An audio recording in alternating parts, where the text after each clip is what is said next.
What do you think the impact of the shooting in Connecticut will be on the guns and trunks legislation? Well, I don't know that. Obviously, I think we'll have a national discussion about guns. You know, from what we've seen, I don't know of a lot of legislation so far that I've seen that could have stopped what happened there.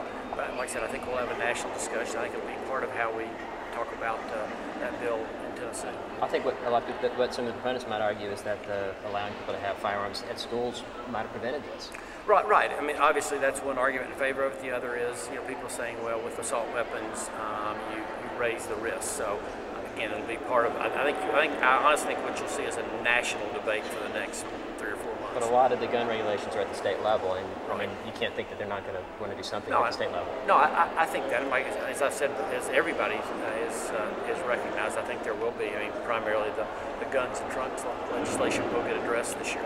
And in that national discussion, where are you? What laws, if any, should be changed in Tennessee, or should we keep the status quo? Well, I mean, to me, I don't know that I see a big need to change things. Like you said, the whole guns and trunk legislation is a standoff between Second Amendment rights and private property rights, as we've recognized before.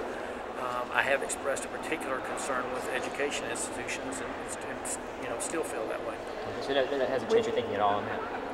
About education institutions should be exempt from any legislation? No. But you've never really been elected as I am particularly in any particular moment with gun legislation, correct? You're more of I'm a compromise and would prefer to have. Well, I just don't think, maybe the best way to answer, I don't think that's the key issue facing Tennessee today. I really don't. I think, you know, if you look at Tennesseans, they're fairly comfortable with where our laws are now. I think they mainly want us to go focus on what are we going to do to bring more jobs to Tennessee and to address education, and that's what you'll see us talking about. But in light of what happened, though, that probably will change the mindset, when you say, of individuals? Well, I don't know. I mean, I don't know that I don't know that. I really don't. I mean, I think, you know, that's not the first horrific incident we've had in America. And there was a recent poll in Tennessee that showed most people would be in favor of letting, you know, employees keep their weapons locked in cars and on business property. So I don't know yet how that will change America's minds. We've had so many horrific incidents, and this one is obviously particularly brutal because it involves little kids and the number of people who died.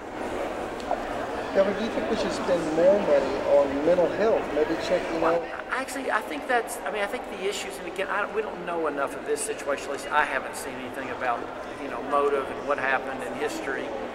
But I do think that addressing mental health issues is much more the preventative way to address this, and something we can control. In the end, I think what most law enforcement professionals, and I watch the news a lot this weekend like you all did, people saying when people come in with that intent, it's hard to stop them, regardless of what the laws are.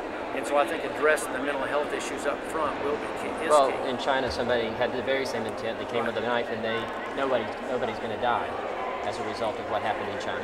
So you say it's hard to stop. Some people would argue that taking the bullets away to stop it. Right, but I think we're a long way in this country from totally taking away bullets. I can't imagine that being on a serious agenda in any legislature. But on that mental health issue, is there some legislation maybe that you might consider? I think it's more, again, the answer is not always legislation. The answer is our mental health professionals, our mental health department, all of them doing everything we can to prevent and then to identify people who need help and making sure they get the right help. Is there a possibility of budgeting that you may increase the budget for mental health? Well, there are actually already several increases for requests for mental health, and that'll be part of what we look at.